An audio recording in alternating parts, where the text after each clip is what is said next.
ਸਿਆਸਤ, ਵਪਾਰ, ਖੇਡਾਂ ਤੇ ਫਿਲਮ ਜਗਤ ਦੇ ਨਾਲ ਦੇਸ਼ ਦੁਨੀਆ ਦੀ ਹਰ ਵੱਡੀ ਖਬਰ ਦੇ ਲਈ ਹੁਣੇ ਡਾਊਨਲੋਡ ਕਰੋ ਦੇਸ਼ ਦੀ number 1 news app Dainik Savera times. ਅੱਜ ਮੈਂ ਬੜੀ ਇੰਪੋਰਟੈਂਟ ਜਿਹੜੀ ਘੋਸ਼ਣਾ ਹੈਗੀ ਹੈ ਜਲੰਧਰ ਵਾਸੀਆਂ ਨਾਲ ਸਾਂਝੀ ਕਰਨੀ ਹੈ। ਸਭ ਤੋਂ ਪਹਿਲਾਂ ਤਾਂ ਮੈਂ ਤੁਹਾਡਾ ਧੰਨਵਾਦ ਕਰਦਾ ਹਾਂ ਕਿ ਪਿਛਲੇ ਲੰਬੇ ਸਮੇਂ ਦੌਰਾਨ 9 ਦਿਨ ਮਾਰਚ ਦੇ ਹੋ ਗਏ, ਸਮਝੋ 23 ਤਰੀਕ ਨੂੰ ਕਰਫਿਊ ਲੱਗਿਆ ਸੀਗਾ, 30 ਦਿਨ ਅਗਲੇ ਮਹੀਨੇ ਦੇ ਹੋ ਗਏ ਅਪ੍ਰੈਲ ਦੇ, ਔਰ 17 ਦਿਨ ਇਸ ਮਹੀਨੇ ਦੇ, ਔਰ ਇਹ ਕੁੱਲ 56 ਦਿਨ ਜਿਹੜਾ ਹੈਗਾ ਕਰਫਿਊ ਲੱਗਿਆ ਰਿਹਾ। ਤੁਸੀਂ ਸਾਰਿਆਂ ਨੇ ਇੰਨਾ ਸਹਿਯੋਗ ਦਿੱਤਾ, ਮੈਂ ਇਹਦੇ ਲਈ ਤੁਹਾਡਾ ਤਹਿ ਦਿਲੋਂ ਸ਼ੁਕਰਗੁਜ਼ਾਰ ਹਾਂ। ਔਰ ਇਸ ਸਮੇਂ ਦੌਰਾਨ ਜਿਹੜੇ ਵੀ ਕਰਮਚਾਰੀਆਂ ਨੇ, ਪੁਲਿਸ ਕਰਮਚਾਰੀਆਂ ਨੇ, ਹੈਲਥ ਕਰਮਚਾਰੀਆਂ ਨੇ, ਸੈਨੀਟੇਸ਼ਨ, ਸਿਵਲ ਦੇ, ਰੇਲਵੇ ਦੇ ਬਹੁਤ ਲੋਕਾਂ ਨੇ, ਐਸੈਂਸ਼ੀਅਲ ਸਰਵਿਸਿਜ਼ ਵਾਲੇ ਜਿਹੜੇ ਹੌਕਰਸ ਨੇ, ਸਭ ਨੇ ਕੰਮ ਕੀਤਾ। ਸਭ ਦਾ ਧੰਨਵਾਦ। ਅੱਜ ਦੀਆਂ ਜਿਹੜੀਆਂ ਇੰਪੋਰਟੈਂਟ ਅਨਾਉਂਸਮੈਂਟਸ ਨੇ, ਇੱਕ ਤਾਂ ਇਹ ਹੈ ਕਿ ਕੱਲ੍ਹ ਅੱਧੀ ਰਾਤ 17 ਮਈ ਦੀ ਅੱਧੀ ਰਾਤ ਤੋਂ ਕਰਫਿਊ ਹੈ ਜਿਹੜਾ ਉਹ ਖਤਮ ਕਰ ਦਿੱਤਾ ਗਿਆ, ਔਰ ਉਹਦੇ ਤਾਬੇ ਜਿਹੜੇ ਵੀ ਕੋਈ ਆਰਡਰ ਕੀਤੇ ਗਏ ਸੀ, ਜਿਹੜੀਆਂ ਵੀ ਬੰਦਿਸ਼ਾਂ ਸੀਗੀਆਂ, ਉਹ ਖਤਮ ਕੀਤੀਆਂ ਜਾਂਦੀਆਂ ਨੇ। ਪਰੰਤੂ ਭਾਰਤ ਸਰਕਾਰ ਔਰ ਪੰਜਾਬ ਸਰਕਾਰ ਦੇ ਹੋਮ ਅਫੇਅਰਸ ਡਿਪਾਰਟਮੈਂਟ ਦੇ ਜਿਹੜੇ ਸਰਕੂਲਰਸ ਪ੍ਰਾਪਤ ਹੋਏ ਨੇ, ਉਹਨਾਂ ਦੇ ਤਹਿਤ 31 ਮਈ ਤੱਕ, ਭਾਵ ਅਗਲੇ 14 ਦਿਨਾਂ ਤੱਕ ਲਾਕਡਾਊਨ ਹੈ ਜਿਹੜਾ ਉਹ ਜਾਰੀ ਰਹੇਗਾ। ਲਾਕਡਾਊਨ ਤੋਂ ਭਾਵ ਇਹ ਹੈ ਕਿ ਰਾਤ ਦੇ 7 ਵਜੇ ਤੋਂ ਲੈ ਕੇ ਸਵੇਰ ਦੇ 7 ਵਜੇ ਤੱਕ 7 PM to 7 AM ਐਸੈਂਸ਼ੀਅਲ ਸੇਵਾਵਾਂ ਨੂੰ ਛੱਡ ਕੇ ਬਾਹਰ ਜਿਹੜੀ ਆਮਦ ਰਫਤ ਹੈ, ਬਾਹਰ ਨਿਕਲਣ ਦੀ ਮਨਾਹੀ ਹੋਵੇਗੀ। ਇਸ ਤੋਂ ਇਲਾਵਾ ਹੁਣ ਜਿਹੜਾ ਹੈਗਾ ਜਿਹੜੀਆਂ ਗਤੀਵਿਧੀਆਂ ਤੇ ਮਨਾਹੀ ਹੋਵੇਗੀ, ਪੂਰੇ ਜਲੰਧਰ ਜ਼ਿਲ੍ਹੇ 'ਚ school, college, educational institutions, training institute, coaching institute, ਜਿਸ 'ਚ ਕਿ ਆਈਲੈਟ ਵਾਲੇ ਵੀ ਆ ਜਾਂਦੇ ਆ, ਜਿਹੜੇ ਕੋਈ +1 +2 ਦੀ ਕੋਚਿੰਗ ਦਿੰਦੇ ਆ, ਉਹ ਵੀ ਕੋਈ ਇੰਗਲਿਸ਼ ਦੀ, ਸਾਰੇ ਬੰਦ ਰਹਿਣਗੇ। ਪਰ ਇਹ ਆਨਲਾਈਨ ਤੇ ਡਿਸਟੈਂਸ ਲਰਨਿੰਗ ਜਿਹੜੀ ਹੈਗੀ ਹੈ ਉਹ ਕੰਟੀਨਿਊ ਕਰ ਸਕਦੇ ਨੇ। ਔਰ ਇਹਦੇ ਨਾਲੋਂ ਨਾਲ ਕਿਉਂਕਿ ਅੱਗੇ ਦਫ਼ਤਰਾਂ ਵਾਲੀ ਗੱਲ ਆਊਗੀ, ਤਾਂ ਐਜੂਕੇਸ਼ਨ ਇੰਸਟੀਟਿਊਸ਼ਨ ਦਾ ਜਿਹੜਾ ਦਫ਼ਤਰ ਹੈਗਾ, ਉਹਦਾ ਜਿਹੜਾ ਦਫ਼ਤਰੀ ਸਟਾਫ ਹੈ, ਮੰਨ ਲਓ ਕਿਸੇ ਨੇ ਤਨਖਾਹ ਬਣਾਉਣੀ ਹੈ, ਆਨਲਾਈਨ ਕੋਈ ਡਾਟਾ ਅਪਲੋਡ ਕਰਨਾ ਹੈ, ਕੋਈ ਬੱਚਿਆਂ ਨੂੰ ਕਿਤਾਬਾਂ ਡਿਸਪੈਚ ਕਰਨੀਆਂ ਹੈਗੀਆਂ, ਉਹ ਦਫ਼ਤਰ ਆ ਕੇ ਖੋਲ੍ਹ ਸਕਦੇ ਨੇ। ਬਟ ਆਈ ਐਮ ਰਿਪੀਟਿੰਗ, ਕੋਈ ਵੀ ਸਟੂਡੈਂਟ ਜਾਂ class school, college, institute, coaching institute 'ਚ ਨਹੀਂ ਆਊਗਾ। ਜੇਕਰ ਕੋਈ ਇੱਦਾਂ ਕਲਾਸਾਂ ਲਾਉਂਦਾ ਪਾਇਆ ਗਿਆ ਤਾਂ ਉਹਦੇ ਵਿਰੁੱਧ ਕਾਰਵਾਈ ਕੀਤੀ ਜਾਊਗੀ। ਇਸ ਤੋਂ ਇਲਾਵਾ ਹੋਟਲ, ਰੈਸਟੋਰੈਂਟ ਔਰ ਹਸਪਿਟੈਲਿਟੀ ਨਾਲ ਜੁੜੇ ਹੋਏ ਜਿਹੜੇ ਹੋਰ ਅਦਾਰੇ ਨੇ, ਭਾਵ ਮੈਰਿਜ, ਬੈਂਕਟ ਵਗੈਰਾ, ਇਹ ਸਾਰੇ ਜਿਹੜੇ ਹੈਗੇ ਆ ਬੰਦ ਰਹਿਣਗੇ। ਪਰੰਤੂ ਇਹਨਾਂ ਦੀ ਜਿਹੜੀ ਕਿਚਨ ਹੈ ਉਹਨੂੰ ਕਿਸ ਮੰਤਵ ਲਈ ਚਲਾਇਆ ਜਾ ਸਕਦਾ ਹੈ? ਰੈਸਟੋਰੈਂਟ, ਈਟਰੀਜ਼, ਹਲਵਾਈ, ice cream shops, juice shops, bakery shops, ਇਹ ਜਿਹੜੀਆਂ ਹੈਗੀਆਂ ਨੇ ਸਵੇਰ 7 AM ਤੋਂ ਸ਼ਾਮ ਦੇ 6 PM ਤੱਕ ਖੋਲ੍ਹ ਸਕਦੇ। ਸਾਰੇ cinema hall, shopping mall, gym, swimming pool, entertainment park, theatre, bar, auditorium, assembly hall, banquets, similar place ਜਿਹੜੇ ਹੈਗੇ ਉਹ ਬੰਦ ਰਹਿਣਗੇ। ਇਸ ਤੋਂ ਇਲਾਵਾ ਸਾਰੀਆਂ social, political, sports, entertainment, academic, cultural, religious function, other similar gatherings, ਇਹ ਸਾਰੀਆਂ ਬੰਦ ਰਹਿਣਗੀਆਂ। ਇਸ ਤੋਂ ਇਲਾਵਾ ਜਿੰਨੇ ਵੀ ਸਾਡੇ ਧਾਰਮਿਕ ਸਥਾਨ ਨੇ, ਚਾਹੇ ਉਹ ਕਿਸੇ ਵੀ ਧਰਮ ਦੇ ਹੋਣ, ਰਿਲੀਜੀਅਸ ਪਲੇਸਿਸ ਆਫ ਵਰਸ਼ਿਪ ਜਿਹੜੇ ਹੈਗੇ ਆ ਪਬਲਿਕ ਦੇ ਲਈ ਬੰਦ ਰਹਿਣਗੇ। ਪਰ ਉੱਥੇ ਰੋਜ਼ਾਨਾ ਦੀ ਜਿਹੜੀਆਂ ਮੂਰਤੀਆਂ ਦੀ ਜਾਂ ਕੋਈ ਧਾਰਮਿਕ ਕਿਤਾਬਾਂ ਦੀ ਜਾਂ ਕੋਈ ਜਿਵੇਂ ਗੁਰਦੁਆਰਾ ਸਾਹਿਬਾਨ ਦੇ ਵਿੱਚ ਪ੍ਰਕਾਸ਼ ਹੁੰਦਾ ਹੈਗਾ, ਜਿਹੜੇ ਧਾਰਮਿਕ ਅਕੀਦੇ ਨਾਲ ਜੁੜੇ ਹੋਏ ਜਿਹੜੇ ਪੁਜਾਰੀ ਨੇ ਜਾਂ ਕੋਈ ਭਾਈ ਸਾਹਿਬ ਨੇ ਜਾਂ ਕੋਈ ਪਾਦਰੀ ਨੇ ਜਾਂ ਕੋਈ ਮੌਲਵੀ ਨੇ, ਉਹ ਆਪਦੀ ਡੇ ਟੂ ਡੇ ਜਿਹੜੀ ਹੈਗੀ ਹੈ ਉਹ ਅਕੀਦਤ ਪੇਸ਼ ਕਰ ਸਕਦੇ ਨੇ। ਪਰ ਲੋਕਾਂ ਦੇ ਲਈ ਧਾਰਮਿਕ ਸਥਾਨਾਂ 'ਤੇ ਜਾਣ ਦੀ ਮਨਾਹੀ ਹੈ, ਔਰ ਇਹ ਸਾਰਾ ਲੋਕਾਂ ਦੇ ਭਲੇ ਲਈ ਕੀਤਾ ਜਾ ਰਿਹਾ ਤਾਂ ਕਿ ਉਹਨਾਂ ਨੂੰ ਇਹ ਬਿਮਾਰੀ ਦਾ ਫੈਲਾਅ ਨਾ ਹੋਵੇ। ਫਿਰ ਉਸ ਤੋਂ ਇਲਾਵਾ ਜਿਹੜੇ ਬੱਸ ਤੇ ਵਹੀਕਲਸ ਨੇ ਉਹ ਅਲਾਊਡ ਨੇ। ਅਗਰ ਇੰਟਰ ਸਟੇਟ ਬੱਸ ਨੇ ਮੂਵ ਕਰਨਾ ਹੈ ਤਾਂ ਦੂਜੇ ਸਟੇਟ ਤੋਂ ਪ੍ਰਵਾਨਗੀ ਲੈ ਕੇ, ਜਿਹੜਾ government of India MHA the SOP ਹੈ, ਸਟੈਂਡਰਡ ਆਪਰੇਟਿੰਗ ਪ੍ਰੋਸੀਜਰ, ਉਹਦੇ ਮੁਤਾਬਕ ਬੱਸਾਂ ਚੱਲ ਸਕਦੀਆਂ ਨੇ। ਇੰਟਰਾ ਸਟੇਟ ਮੂਵਮੈਂਟ ਵੀ ਜਿਹੜੀਆਂ SOP ਗਵਰਨਮੈਂਟ ਦੀ ਹੈਗੀ ਹੈ, ਸਟੈਂਡਰਡ ਆਪਰੇਟਿੰਗ ਪ੍ਰੋਸੀਜਰ MHA ਦਾ, ਉਹਦੇ ਮੁਤਾਬਕ ਚੱਲ ਸਕਦੀ ਹੈ। ਟੈਕਸੀ ਤੇ ਐਗਰੀਗੇਟਰ ਇਹ ਵੀ ਚੱਲ ਸਕਦੇ ਨੇ ਗਵਰਨਮੈਂਟ ਦੀਆਂ ਹਦਾਇਤਾਂ ਦੇ ਮੁਤਾਬਕ ਜਾਂ ਟਰਾਂਸਪੋਰਟ ਡਿਪਾਰਟਮੈਂਟ ਦੀਆਂ। Bicycle, rickshaw, auto rickshaw allowed subject to the compliance of the SOP। 2 wheeler ਇਹ ਵੀ ਅਲਾਊਡ ਹੈਗੇ ਨੇ, 4 ਵੀਲਰ ਹੈ ਇਹ ਵੀ ਅਲਾਊਡ ਨੇ। ਹੁਣ ਤੁਸੀਂ ਪੁੱਛੋਗੇ ਇਸ ਤੇ ਮੋਟਾ ਅਸੂਲ ਕੀ ਹੈ? ਥੰਬ ਰੂਲ ਜਿਹਨੂੰ ਆਪਾਂ ਕਹਿੰਦੇ ਹਾਂ। ਥੰਬ ਰੂਲ ਇਹ ਹੈ ਕਿ ਜਿੰਨੀ ਵਹੀਕਲ ਦੀ ਕਪੈਸਿਟੀ ਹੈ ਉਸ ਤੋਂ ਅੱਧੀ ਤੇ ਚੱਲਣਾ ਹੈਗਾ। ਜੇ 2 ਵੀਲਰ ਹੈ ਤਾਂ ਉਸ ਤੇ ਪਿਲੀਅਨ ਰਾਈਡਿੰਗ, ਮਤਲਬ ਪਿੱਛੇ ਨਹੀਂ ਕੋਈ ਬੈਠੂਗਾ, ਇਕੱਲਾ ਇੱਕ ਬੰਦਾ 2 ਵੀਲਰ ਨੂੰ ਚਲਾਊਗਾ। ਅਗਰ 4 ਵੀਲਰ ਹੈ ਤਾਂ ਉਹਦੇ ਵਿੱਚ ਇੱਕ ਡਰਾਈਵਰ ਤੇ 2 ਸਵਾਰੀਆਂ ਪਿਛਲੀ ਸੀਟ ਤੇ ਉਹ ਬਹਿ ਸਕਦੀਆਂ ਨੇ। ਅਗਰ 52 ਸੀਟਰ ਬੱਸ ਹੈ ਤਾਂ ਉਸ 'ਚ 30 ਬੰਦੇ ਬਹਿ ਸਕਦੇ ਨੇ।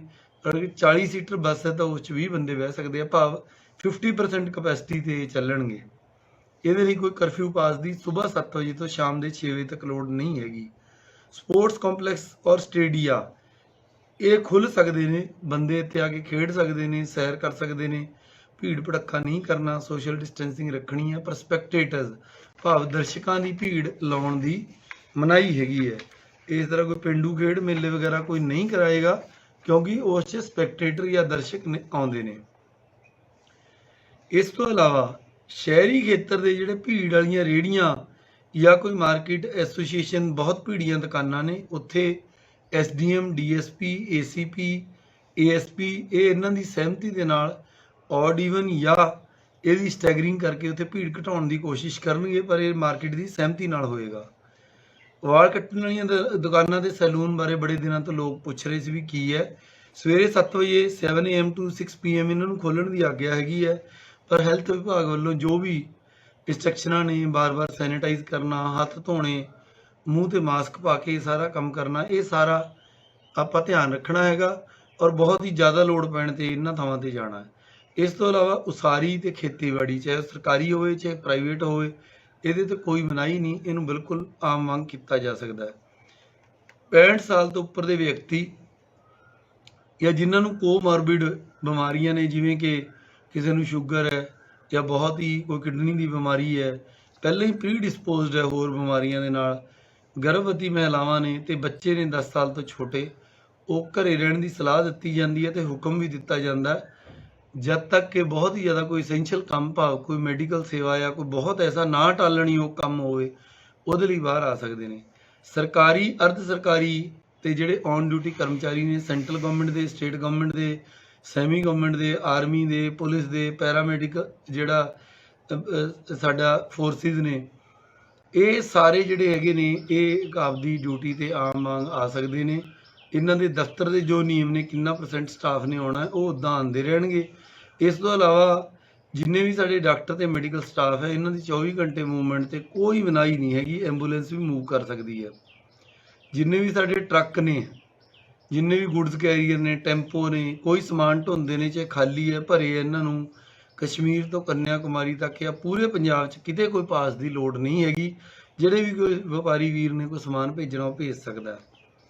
ਇਸ ਤੋਂ ਇਲਾਵਾ ਜਿਹੜੀਆਂ ਮੈਂ ਗਤੀਵਿਧੀਆਂ ਦੱਸਿਆ ਕਿ ਮਨਾਹੀਯੋਗ ਨੇ ਔਰ ਕੰਟੇਨਮੈਂਟ ਜ਼ੋਨ ਨੂੰ ਛੱਡ ਕੇ ਬਾਕੀ ਸਾਰੀਆਂ ਥਾਵਾਂ ਤੇ ਜਲੰਧਰ ਜ਼ਿਲ੍ਹੇ ਦੀ ਹਦੂਦ ਅੰਦਰ ਸਾਰੇ ਉਦਯੋਗ, ਸਾਰੀਆਂ ਦੁਕਾਨਾਂ, ਸਾਰੇ ਵਪਾਰਕ ਅਦਾਰੇ, ਸਾਰੇ ਪ੍ਰਾਈਵੇਟ ਤੇ ਸਰਕਾਰੀ ਦਫ਼ਤਰ ਅਤੇ ਹੋਰ ਗਤੀਵਿਧੀਆਂ 7 AM ਸਵੇਰੇ 7 ਵਜੇ ਤੋਂ ਲੈ ਕੇ ਸ਼ਾਮ 6 ਵਜੇ ਤੱਕ ਆਮ ਵਾਂਗ ਚੱਲਣ ਦੀ ਆਗਿਆ ਹੋਏਗੀ, ਪ੍ਰੋਵਾਈਡਡ ਕਿ ਕੋਵਿਡ ਸੰਬੰਧੀ ਜਿਹੜੀਆਂ ਵੀ ਹਦਾਇਤਾਂ ਨੇ ਤੇ ਸੋਸ਼ਲ ਡਿਸਟੈਂਸਿੰਗ ਹੈ ਉਹਦਾ ਆਪਸ 'ਚ ਇਹ ਧਿਆਨ ਰੱਖਣਗੇ।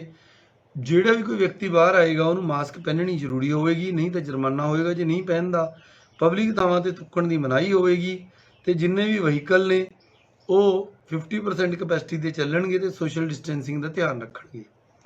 ਹੁਣ ਤੁਸੀਂ ਪੁੱਛੋਗੇ ਵੀ ਕੰਟੇਨਮੈਂਟ ਜ਼ੋਨ ਕੀ ਨੇ। ਸਿਵਲ ਸਰਜਨ ਸਾਹਿਬ ਤੇ ਐਪੀਡੈਮੋਲੋਜਿਸਟ ਤੇ ਹੈਲਥ ਡਿਪਾਰਟਮੈਂਟ, ਕਿਉਂਕਿ DC ਨੂੰ ਨਹੀਂ ਪਤਾ ਵੀ ਕਿਹੜਾ ਕੰਟੇਨਮੈਂਟ ਜ਼ੋਨ ਹੈ, ਉਹ ਸਾਨੂੰ ਇੱਕ ਲਿਸਟ ਦਿੰਦੇ ਆ। ਜਿਹੜੀ ਲਾਸਟ ਲਿਸਟ ਸਾਡੇ ਕੋਲੇ ਆਈ ਹੈ ਉਹ 16 ਤਰੀਕ ਨੂੰ ਆਈ ਹੈ। ਇਹਦੇ 'ਚ ਕੰਟੇਨਮੈਂਟ ਜ਼ੋਨ 'ਚ ਕਿਹੜੇ ਕਿਹੜੇ ਪਏ ਨੇ, ਪਿਛਲੇ ਜਿਹੜੇ 28 ਦਿਨਾਂ 'ਚ ਕੇਸ ਆਏ ਨੇ ਉਹਦੇ ਹਿਸਾਬ ਨਾਲ ਰਾਜਾ ਗਾਰਡਨ ਬਸਤੀ ਦਾਨਿਸ਼ਮੰਦਾ, ਸ਼੍ਰੀ ਗੁਰੂ ਰਵਿਦਾਸ ਨਗਰ ਬਸਤੀ ਦਾਨਿਸ਼ਮੰਦਾ, ਨਿਊ ਰਸੀਲਾ ਨਗਰ ਬਸਤੀ ਦਾਨਿਸ਼ਮੰਦਾ, शिवाजी नगर बस्ती दानिशमंदा, बेगमपुरा ते सुरजीत नगर बस्ती दानिशमंदा, बस्ती शेख बस्ती गुजा, न्यू गोविंद नगर, तेजमोहन नगर, इस तो इलावा काजी महला, किला महला, रस्ता महला, भैरों बाजार, लाल बाजार, जटपुरा, पुरानी सब्जी मंडी, बसंत नगर, न्यू गोविंद नगर, अमन नगर, ये हुण अज की डेट कंटेनमेंट जोन ने। बट एक इवॉल्विंग प्रोसैस है। असी होर 1-2 ਦਿਨਾਂ ਦੇ ਅੰਦਰ ਸਿਵਲ ਸਰਜਨ ਤੋਂ ਰਿਪੋर्ट ਲੈ ਕੇ ਅਗਰ ਇਸ 'ਚ ਕੋਈ ਬਦਲਾਅ ਦੀ ਲੋੜ ਹੋਏਗੀ, ਤੁਸੀਂ ਧੀਰਜ ਨਾ ਹਾਰੋ, ਅਸੀਂ ਉਹ ਵੀ ਜਿਹੜੀ ਹੈਗੀ ਅਗਰ ਲੋੜ ਪਈ ਤਾਂ ਉਹਨੂੰ ਚੇਂਜ ਕਰਾਂਗੇ। ਗਵਰਨਮੈਂਟ ਦੇ ਪ੍ਰਾਈਵੇਟ ਆਫਿਸ ਜਿਹੜੇ 7 AM to 6 PM ਮੈਂ ਕਿਹਾ, ਪਰ ਜਿਹੜੇ ਵੀ ਕੋਈ ਦਫ਼ਤਰ ਦਾ 9 ਤੋਂ 5 ਟਾਈਮ ਹੈ ਜਾਂ 10 ਤੋਂ 4 ਟਾਈਮ ਹੈ, ਉਹ ਉਸ ਦਫ਼ਤਰ ਦੀ ਮਰਜ਼ੀ ਹੋਊਗੀ ਕਿ ਉਹਨੇ ਕਿੰਨੇ ਵਜੇ ਤੱਕ ਖੋਲ੍ਹਣਾ। ਇਹਦੇ 'ਚ 2 ਗੱਲਾਂ ਮੈਂ ਬੜੀਆਂ ਸਪਸ਼ਟ ਕਰ ਦਿੰਦਾ। ਦਫ਼ਤਰਾਂ ਦੇ ਵਿੱਚ ਬੈਂਕ ਵੀ ਆਉਂਦੇ ਨੇ।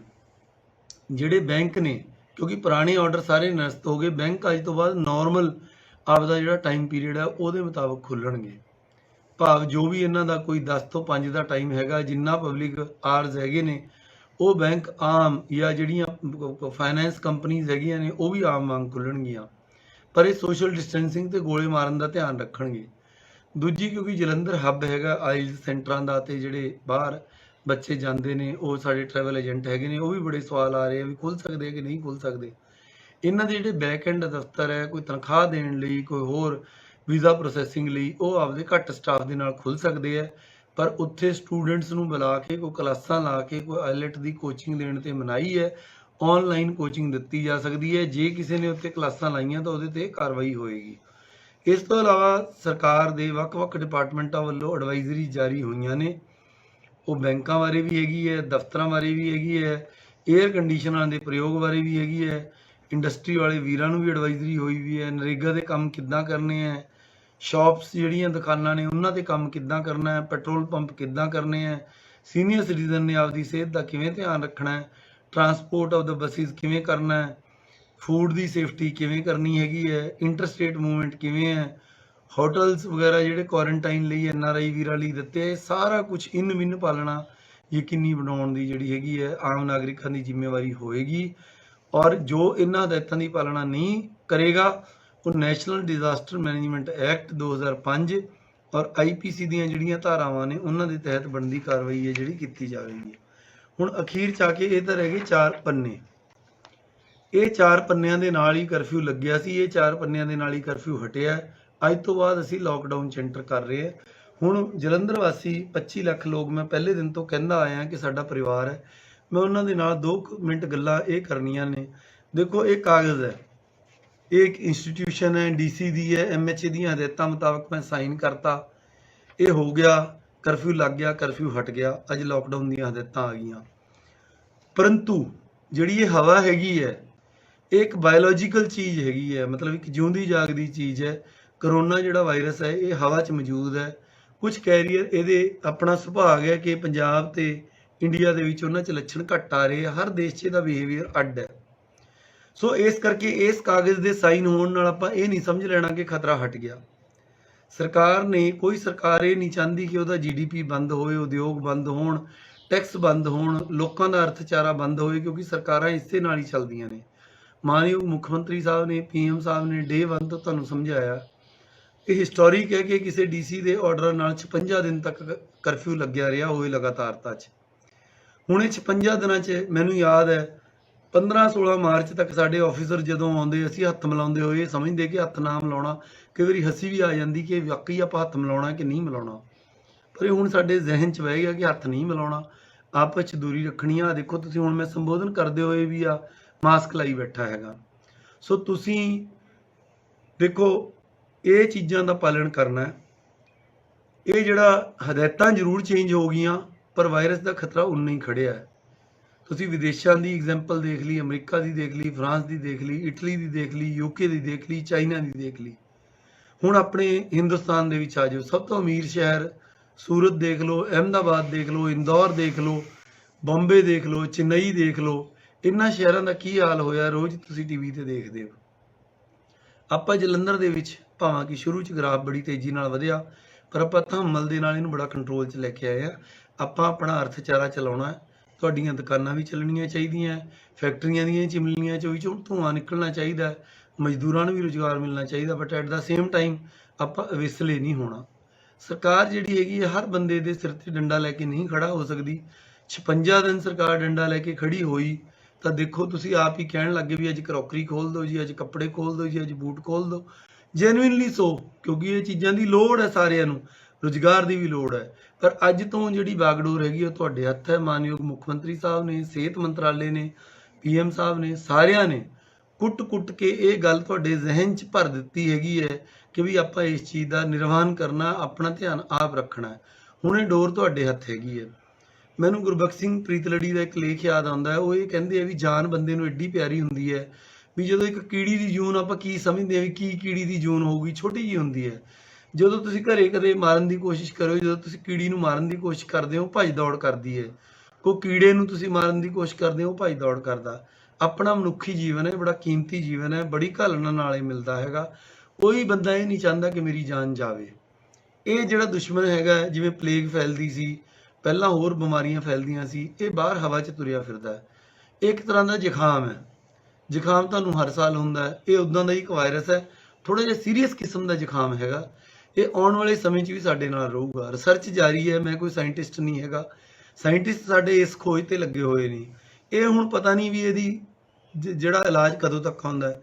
ਹੁਣ ਤੁਸੀਂ ਦੇਖੋ, ਪੋਲੀਓ ਦਾ ਵਾਇਰਸ ਹੈ, ਉਹ ਸਦੀਆਂ ਤੱਕ ਰਿਹਾ। ਕਿੰਨੇ ਲੋਕ ਉਸ ਗੱਲ ਕਰਕੇ ਵਿਕਲਾਂਗ ਹੋ ਗਏ, ਕਿੰਨੇ ਲੋਕ ਦਿਵਿਆਂਗ ਬਣ ਗਏ ਉਸ ਕਰਕੇ।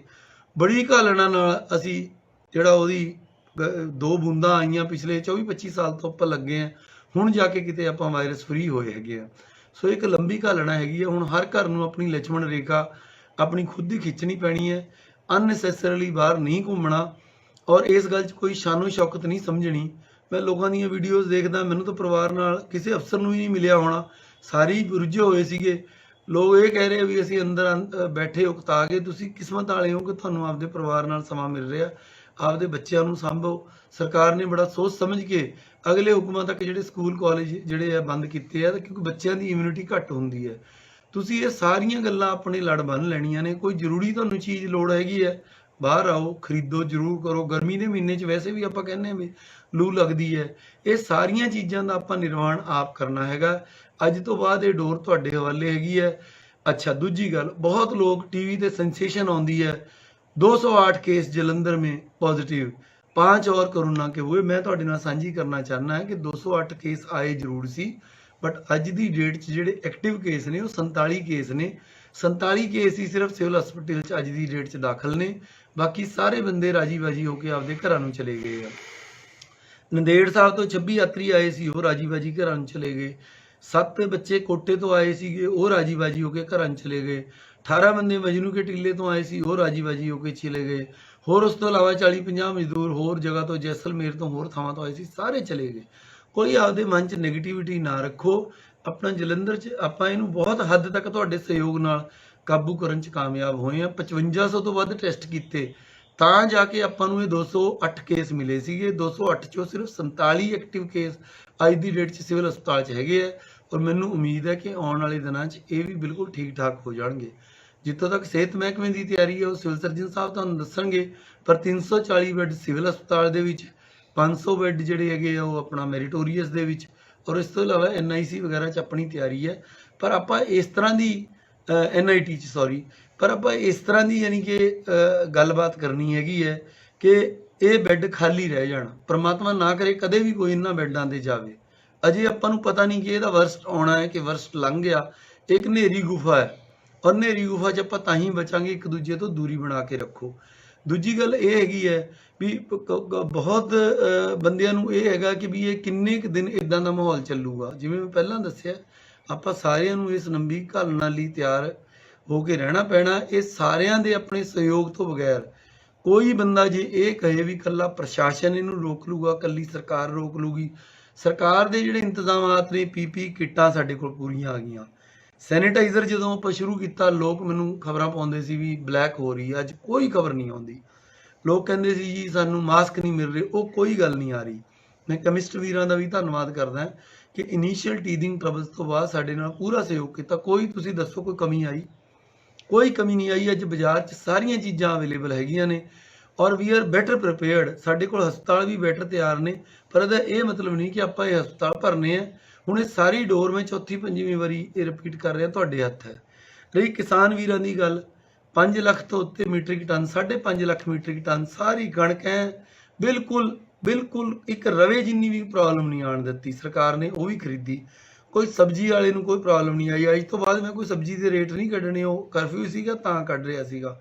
ਹੁਣ ਕਿਉਂਕਿ ਹਰ ਚੀਜ਼ ਖੁੱਲੀ ਹੈਗੀ ਹੈ, ਪਰ ਉਸ 'ਚ ਤੁਸੀਂ ਬਚਾਅ ਕਿੱਦਾਂ ਕਰਨਾ ਹੈ? ਸਬਜ਼ੀ ਨੂੰ ਪਹਿਲਾਂ ਧਰਨਾ ਹੈ, ਸੈਨੀਟਾਈਜ਼ ਕਰਨਾ ਹੈ, 24 ਘੰਟਿਆਂ ਬਾਅਦ ਵਰਤਣਾ ਹੈ। ਬੱਚਿਆਂ ਨੂੰ ਜੋ ਕਿਤਾਬ ਦੇਣੀ ਹੈ ਉਹ 24 ਘੰਟਿਆਂ ਬਾਅਦ ਦੇਣੀ ਹੈ।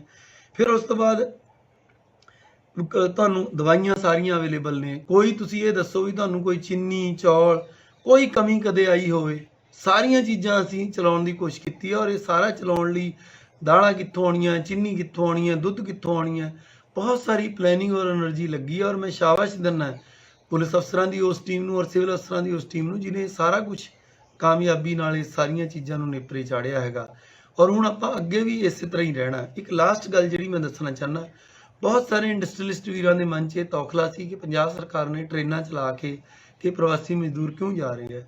ਜਲੰਧਰ ਜ਼ਿਲ੍ਹੇ ਨੇ ਉਸ 'ਚ ਪਹਿਲ ਲੈ ਕੇ 50 ਟ੍ਰੇਨਾਂ ਗਈਆਂ, ਹੁਣ ਤੱਕ 60,000 ਮਜ਼ਦੂਰ ਗਿਆ, ਜਦਕਿ 2.5 ਲੱਖ ਮਜ਼ਦੂਰ ਹੈ। 2.5 ਲੱਖ 'ਚੋਂ 60,000 ਕੀ ਹੁੰਦਾ ਹੈਗਾ? ਇਹ 25% ਵੀ ਨਹੀਂ ਬਣਦਾ ਹੈਗਾ, 25% ਵੀ ਨਹੀਂ ਬਣਦਾ, 25 ਤੋਂ ਵੀ ਥੋੜਾ ਜਿਹਾ 22-23% ਹੀ ਬਣਦਾ ਹੈਗਾ। ਤੁਸੀਂ ਇਹ ਦੇਖੋ, ਇਹਦੇ ਦੋ ਫਰਕ ਹੋਏ। ਜਦੋਂ ਵੀ ਤੁਸੀਂ ਕਿਸੇ ਮਹਾਮਾਰੀ ਦਾ ਰਿਕਾਰਡ ਚੱਕ ਕੇ ਦੇਖ ਲਓ, ਜਿਹੜੇ ਸਰਵੈਂਟ ਕੁਆਟਰਸ ਹੁੰਦੇ ਨੇ, ਜਿੱਥੇ ਲੇਬਰ ਰਹਿੰਦੀ ਹੈ, ਕਿਉਂਕਿ ਉਹ ਵਿਚਾਰੇ ਬੜੇ ਭੀੜੀ ਥਾਂ 'ਚ ਰਹਿੰਦੇ ਆ, ਇੱਕ ਕਮਰੇ 'ਚ 10-10 ਬੰਦੇ ਰਹਿੰਦੇ ਆ, ਔਰ ਜਦੋਂ ਇੱਕ ਵਾਰੀ ਉੱਥੇ ਫੈਲ ਜੇ ਤਾਂ ਉਹਦੇ ਨਾਲ ਜਿਹੜੇ ਬਾਕੀ ਲੋਕ ਹੁੰਦੇ ਆ ਉਹ ਵੀ ਸੁਰੱਖਿਅਤ ਨਹੀਂ ਹੁੰਦੇ। ਤੁਸੀਂ ਇਹ ਦੇਖੋ ਵੀ ਉਹਨਾਂ ਦੀ ਜਾਨ ਦੇ ਨਾਲ, ਭੀੜ ਦੇ ਨਾਲ ਬਾਕੀ ਸ਼ਹਿਰ ਵੀ ਜਿਹੜਾ ਹੈਗਾ ਉਹ ਸੁਰੱਖਿਅਤ ਹੋਇਆ ਹੈਗਾ। ਦੂਜੀ ਗੱਲ, ਜਿਹੜੀ ਲੇਬਰ ਮਾਰਕੀਟ ਹੈ, ਕਿਉਂਕਿ ਵੈਸਟਰਨ ਮਾਰਕੀਟਸ ਦੇ ਵਿੱਚ ਲੇਬਰ ਦੀ ਕਮੀ ਸਮਝ ਲਓ ਜਾਂ ਉੱਥੇ ਡਿਮਾਂਡ ਦੀ ਕਮੀ ਸਮਝ ਲਓ, ਜੇ ਪ੍ਰੋਡਕਸ਼ਨ ਯੂਨਿਟ ਵੀ ਆਪਣੇ 100% ਤੇ ਨਹੀਂ ਚੱਲ ਰਹੇ, ਲੇਬਰ ਦੀ ਘੱਟ ਡਿਮਾਂਡ ਸੀਗੀ, ਘੱਟ ਲੇਬਰ ਆਪਣੇ ਕੋਲ ਰਹੇਗੀ, ਜਿੰਨੀ ਰਹੇਗੀ ਉਹ ਆਪਟੀਮਮ ਹੈ। ਹੁਣ ਜਿਹੜੀ ਰਹੂਗੀ ਉਹਨੂੰ ਰੁਜ਼ਗਾਰ ਵੀ ਮਿਲੂਗਾ, ਉਹ ਕਿਸੇ ਮੂਹਰੇ ਹੱਥ ਵੀ ਨਹੀਂ ਅੱਡੂਗੀ, ਇੰਡਸਟਰੀਲਿਸਟ ਦਾ ਵੀ ਕੰਮ ਚੱਲੂਗਾ, ਐਟ ਦਾ ਸੇਮ ਟਾਈਮ ਜਿਹੜੇ ਬੰਦੇ ਰਹਿਣਗੇ ਉਹਨਾਂ ਨੂੰ 4 ਪੈਸੇ ਵੀ ਮਿਲਣਗੇ ਔਰ ਉਹਦੇ ਨਾਲ ਇੱਕ ਤਵਾਜ਼ਨ ਬਣਿਆ ਰਹੂਗਾ। ਤੁਸੀਂ ਇਹ ਦੇਖੋ ਵੀ ਜੇ ਤਵਾਜ਼ਨ ਨਾ ਬਣਾਇਆ ਜਾਂਦਾ, ਇਹ 60,000 ਵਿਹਲੇ ਬੰਦਿਆਂ ਨੂੰ ਅਸੀਂ ਬਿਠਾ ਕੇ ਰੱਖਦੇ, ਕੀ ਗਰੰਟੀ ਸੀ ਕਿ ਇਹ ਸੜਕਾਂ ਤੇ ਨਾ ਆਉਂਦੇ? ਜੋ ਸੂਰਤ 'ਚ ਹੋਇਆ, ਬੰਬੇ 'ਚ ਹੋਇਆ, ਜਿੱਦਾਂ ਦੇ ਪ੍ਰਦਰਸ਼ਨ ਹੋਏ, ਤੁਸੀਂ ਦੱਸੋ ਜਲੰਧਰ 'ਚ ਇੱਕ ਵੀ ਪ੍ਰਦਰਸ਼ਨ ਹੋਇਆ? ਆਪਣੇ ਸਟੇਟ ਰਿਸੋਰਸਿਸ, ਆਪਣਾ ਲੰਗਰ, ਆਪਣਾ ਰਾਸ਼ਨ, ਜੋ ਆਪਾਂ ਇਹਨਾਂ ਨੂੰ ਆਫਰ ਕਰ ਸਕਦੇ ਆ, ਸਾਰੀਆਂ ਚੀਜ਼ਾਂ ਦੀ ਇੱਕ ਲਿਮਿਟ ਹੈ। ਇਹਨਾਂ ਨੂੰ ਦਿੱਤੀ ਜਾਣ ਵਾਲੀ ਦਵਾਈ, ਖੁਦਾ ਨਾ ਕਰੇ ਬਿਮਾਰ ਹੋ ਜਾਣ, ਦਿੱਤੇ ਜਾਣ ਵਾਲੇ ਹਸਪੀਟਲ, ਉਹ ਵੀ ਸਾਰੀਆਂ ਚੀਜ਼ਾਂ ਲਿਮਿਟਡ ਸੀਗੀਆਂ। ਇਸ ਕਰਕੇ ਇਹ ਜਿਹੜੇ ਵਿਰਲਾ ਹੋਇਆ ਹੈਗਾ ਕੰਮ, ਇਹ ਵੀ ਇੱਕ ਆਪਣੇ ਹੱਕ 'ਚ ਹੀ ਹੈ। ਔਰ ਮੈਂ ਇੱਕ ਹੁਣ ਚੰਗਾ ਟ੍ਰੈਂਡ ਇਹ ਦੱਸਦਾ ਕਿ ਕੱਲ ਤੋਂ 20-25% ਮਾइग्रेंट लेबर ऐसी है ਜਿਹੜੀ ਕਿ ਫੋਨ ਤੇ ਕਹਿੰਦੀ ਹੈ ਕਿ ਸਰ ਹमें काम मिल गया, हम जाना नहीं चाहते। तो ਇੰਡਸਟਰੀ ਵਾਲੇ ਆਪਦੇ ਮਨ 'ਚ ਇੱਕ ਕੌਨਫੀਡੈਂਸ ਰੱਖਣ, ਆਪਦਾ ਕੰਮ ਚਾਲੂ ਕਰਨ। ਹੁਣ ਜਿਹੜੀ ਲੇਬਰ ਹੈ ਉਹ ਰਿਟੇਨ ਹੋ ਰਹੀ ਹੈ ਕਿਉਂਕਿ ਅੱਜ ਤੋਂ ਨਾਰਮਲ ਕੰਮ ਚਾਲੂ ਹੋ ਗਿਆ। ਤੇ ਇਹਨਾਂ ਗੱਲਾਂ ਦੇ ਨਾਲ ਹੀ ਮੈਂ ਦੁਬਾਰਾ ਤੋਂ, ਕਿਉਂਕਿ ਅੱਗੇ ਮੈਂ ਬੜੀ ਫ੍ਰੀਕੁਐਂਟਲੀ ਤੁਹਾਡੇ ਨਾਲ ਗੱਲਾਂ ਕਰਦਾ ਰਿਹਾ, ਅੱਜ ਥੋੜੀ ਜਿਹੀ ਲੰਬੀ ਗੱਲ ਕੀਤੀ ਹੈ ਕਿ ਕਰਫਿਊ ਅੱਜ ਹੋ ਗਿਆ, ਹੋ ਸਕਦਾ ਆਪਾਂ ਘੱਟ ਫ੍ਰੀਕੁਐਂਸੀ ਤੇ ਗੱਲਾਂ ਕਰੀਏ, ਪਰ ਤੁਸੀਂ ਇਹ ਗੱਲਾਂ ਲੜ ਬਲ ਲੈਣੀਆਂ। ਤੁਸੀਂ ਸਾਰੇ ਸਿਆਣੇ ਹੋ, ਮੇਰੇ ਨਾਲ ਤਾਂ ਕਿਤੇ ਵੱਧ ਸਿਆਣੇ ਹੋ, ਤੁਸੀਂ ਮੇਰੇ ਤੋਂ ਵੱਧ ਬਹੁਤ ਦੁਨੀਆ ਦੇਖੀ ਹੈ, ਤੁਸੀਂ ਬਾਹਰੋਂ ਸਾਨੂੰ ਆਬਜ਼ਰਵ ਕਰਦੇ ਹੋ, ਸਾਡੀਆਂ ਗਲਤੀਆਂ ਸਲਤੀਆਂ ਸਾਰੀਆਂ ਦੇਖਦੇ ਹੋ। ਜੇ ਕੋਈ ਰਹੀ ਵੀ ਹੋਈ ਤਾਂ ਉਹਨੂੰ ਮਾਫ ਕਰਿਓ, ਅਸੀਂ ਅੱਗੇ ਵੀ ਜ਼ੋਰ ਇਦਾਂ ਹੀ ਲਾਉਂਦੇ ਰਵਾਂਗੇ। ਸਾਡੀ ਮਨ 'ਚ ਜਾਂ ਨੇਕ ਨੀਤੀ 'ਚ ਕੋਈ ਫਰਕ ਨਹੀਂ ਹੈਗਾ, ਪਰ ਅਲਟੀਮੇਟਲੀ ਆਪਦਾ ਬਚਾਅ ਹਰ ਪਰਿਵਾਰ ਨੇ, ਹਰ ਬੱਚੇ ਨੇ, ਹਰ ਬਜ਼ੁਰਗ ਨੇ, ਹਰ ਮਹਿਲਾ ਨੇ, ਹਰ ਵਿਅਕਤੀ ਨੇ, ਸਭ ਨੇ ਤੁਸੀਂ ਆਪ ਨੇ ਕਰਨਾ। ਪ੍ਰਮਾਤਮਾ ਤੁਹਾਡੇ ਨਾਲ ਹੈਗਾ, ਆਪਣੇ ਨਾਲ ਹੈਗਾ, ਤੁਸੀਂ ਆਪਦੀ ਰੱਖਿਆ ਕਰੋ ਔਰ ਅਸੀਂ ਸਰਕਾਰ ਵੱਲੋਂ ਦਿਨ ਰਾਤ ਇਦਾਂ ਹੀ ਅੱਗੇ ਵੀ ਲੱਗੇ ਰਵਾਂਗੇ। ਖੁਦਾ ਹਾਫਿਜ਼ और परमात्मा ਤੁਹਾਡੀ ਇਦਾਂ ਹੀ ਚੜ੍ਹਦੀ ਕਲਾ, ਚੰਗੀ ਸਿਹਤ ਰੱਖੇ। ਧੰਨਵਾਦ। All world open challenge 17 time gold medallist मियां रफीक मोहम्मद, पंडित, मौलवी, बेगम, तांत्रिक, इन्हां चोरा ठग्गां तो सावधान। स्पेशलिस्ट वशीकरण, सट्टा नंबर, लव मैरिज, पति पत्नी च अनबन, विदेश च पक्का होना, कारोबार दा ना चलना, सिर्फ 31 घंटियां विच समाधान। फ्री फ्री फ्री मियां रफीक मोहम्मद। मोबाइल 84 374 94 647 84 374 94 648।